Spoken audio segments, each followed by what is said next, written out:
ओए जिमें निभदी पई बेली गुजरन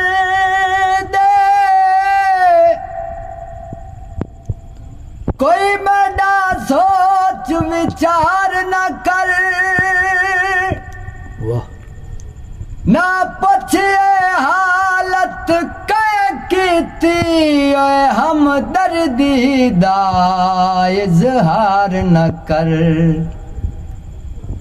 इन लोग सियाने समझ वसन मेरे दर्दा दा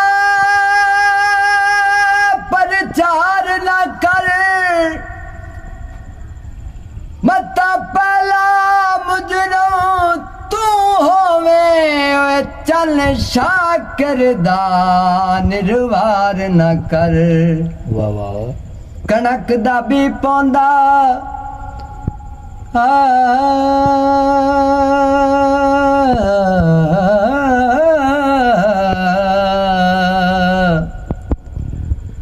कणक दा भी पौंदा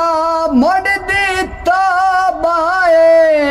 एक बार मनी पौंदा